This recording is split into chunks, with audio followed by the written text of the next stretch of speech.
It was 4th of January 2012 जब रोज की तरह किरण ने पर्दा हटाया और सूरज की सारी किरणें आहिस्ता आहिस्ता मुझे जगाने लगी। 3 घंटे में आपका जहाज उड़ने के लिए तैयार होगा और आप अभी उठने के लिए तैयार नहीं है। इरम जी, ये ख्वाब देखने का नहीं, ख्वाब पूरा करने का दिन है। नानू ने तुम्हारा नाम ना बिल्कुल ठीक रखा है, किरण। हर रोज इसी तरह मेरे कमरे को भी और मेरी आंखों को भी रोशन करती हो।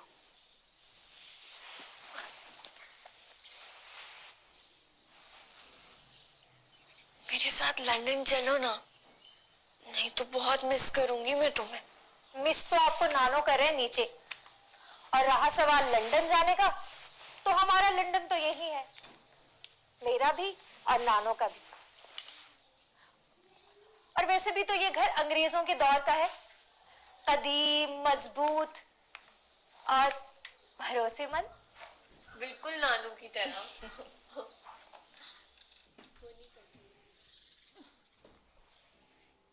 मैं 12 साल की थी जब मम्मी को कैंसर हो गया था, जिसके लिए उन्हें कभी भी हॉस्पिटल लेके जाना पड़ता था, और पापा तो उनके साथ कभी थे ही नहीं। मम्मी पापा की कोई भी तस्वीर ऐसी नहीं थी जिसमें ये लगे कि वो एक दूसरे के लिए बने हैं। पापा ने बहुत पहले ही मम्मी का हाथ छोड़ दिया था, और उसके बाद सिर्फ कैंसर ही उनके साथ रहा, जब तक कि वो सबका साथ ना छोड़ गई। उस छोटी सी उम्र में मुझे ऐसा लगने लगा था कि हम जिससे बहुत प्यार करते हैं ना, उसका हाथ कभी नहीं छोड़ना चाहते, लेकिन वो खुद ही हमारा हाथ छोड़ जाता है।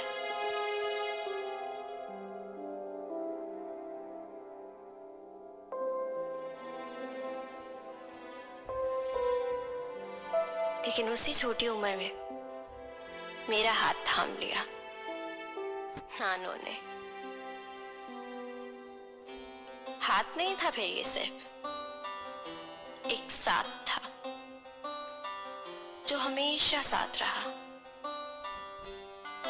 ठंडी रातों में, कहानियों में, बातों में, मुश्किल में, जज्बातों में, रोने में, आंसू में, जेबों में और किताबों में। गार्डन के इस कदीम घर को, इसमें बिताए एक एक दिन को, और मेरे नानों के साथ को मैं कभी नहीं छोड़ना चाहती थी, लेकिन नानों को लगता था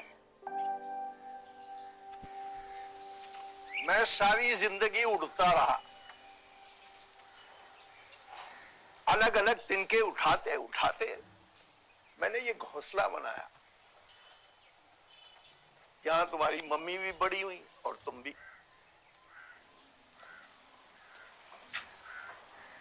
इंसान अपनी जिंदगी में सिर्फ एक घोंसले में उस वक्त तक रहता है जब तक उसमें उड़ने की हिम्मत खत्म ना हो जाए। मैं इस मिट्ठू की तरह बाहर निकलने से डरता हूं, मगर तुम उस चिड़िया की तरह, हिम्मत है तुम में उड़ने की, तुम एक नया घोंसला बनाओगी। लेकिन नानू, 5 साल मैं कैसे रहूंगी आपके बगैर? मुझे तो लगता था आप हमेशा मेरे साथ रहेंगे। हाँ तो रहूंगा ना, हमेशा साथ रहूंगा ना। कैसे रहेंगे साथ? आपको तो फोन पे एक मैसेज भी करना नहीं आता। अरे चिड़िया, रहूंगा ना,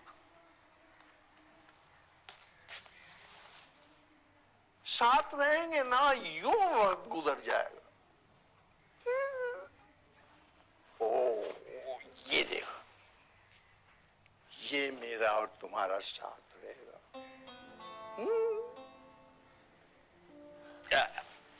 चिड़िया उड़ जाएगी, नया घोंसला बनाएगी, फिर वापस आएगी अपने नानों के आज पास। फिर वही हुआ जिसके साथ मैं हमेशा रहना चाहती थी, उसका साथ छोड़ना पड़ा। बस इस बार हाथ मुझे छोड़ना पड़ा।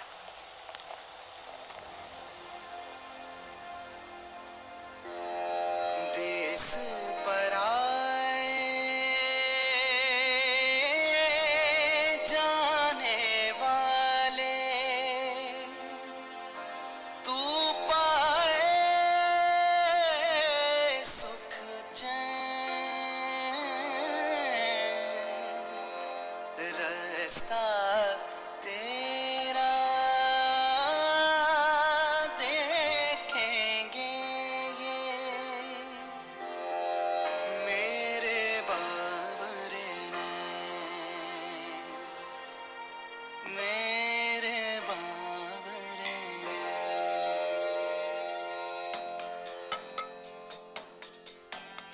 बीते हैं जो संग तुम्हारे,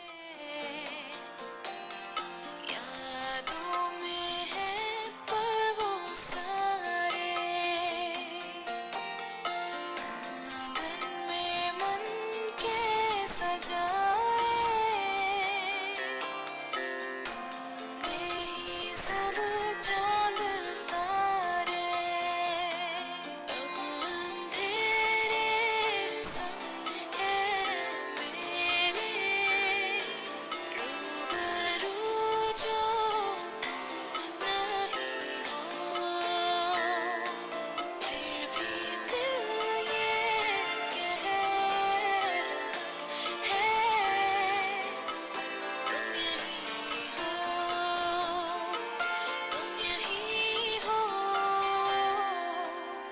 जाने लगे हैं कैसी लगन है, छूटे ना संग तेरा, होके जुदा भी तू मुझ में कहीं है, बोले ये मन मेरा, हाँ बोले ये मन मेरा। 5 साल में हफ्ते का एक खत मुझे मिलता था और एक खत नानू को। फिर हफ्ते से 2 हफ्ते हुए और 2 हफ्ते से महीना। मेरे कागज पे अल्फाज कम होते गए और नानू के कागज पे अल्फाज ज्यादा। हर खत में कोई बात हो ना हो, मैं नानू को ये जरूर लिखती थी, जिन हाथों से लिखते हैं उन हाथों से अपनी चिड़िया के लिए दुआ भी किया कीजिए। और आपकी राइटिंग तो बेस्ट है। नानू की उस ऊंची छत वाले कमरे में मैंने तालीम भी हासिल की और तरबियत भी। पढ़ना भी यहीं सीखा और लिखना भी। मुझे आज भी वो रात याद है जब मैं नानू का पेन खोल के बैठ गई थी। हिरम, जी नानू। हिरम, जी नानू। ये क्या कर रही हो तुम? कुछ भी नहीं। क्या है तुम्हारे हाथ? क्या है? क्या छुपा रही हो? कुछ भी नहीं दिखाओ। छुपाया, कुछ भी नहीं छुपाया। मैं ढूंढ रही थी कुछ। नहीं, हाथ दिखाओ तुम मुझे। नानू। हाथ दिखाओ ना।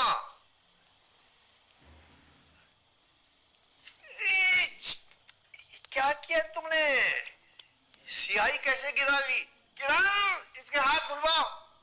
सत्यानाश कर दिया। ये सब हुआ कैसे? नानू, आप मुझे बताते ही नहीं है कि आपकी हैंडराइटिंग इतनी अच्छी कैसे है। बस मैंने सोचा आपके पेन की निब निकाल के ना अपने पेन में डाल लूंगी तो मेरी भी हैंडराइटिंग आपके जैसी हो जाएगी। लेकिन निब तो निकली नहीं, सारी इंक निकल गई आपकी आवाज से। मैं कोई बहू हूं? मेरी आवाज से डर गई। बैठ बैठ। ये है ना कलम, इसको मेरा पेन। हाँ, इस तरह थामो कि तुम्हें महसूस हो कि ये तुम्हारा तुम्हारी अपनी उंगली इस तरह। इस तरह। इससे पहले कि ये कागज से रिश्ता जोड़े, तुम इससे रिश्ता जोड़ लो और सोचो उस शख्स के बारे में जिसको तुम खत लिख रही। जैसे मैं इस वक्त सोच रहा हूं कि मैं तुम्हें खत लिख रहा हूं, जूलिया को।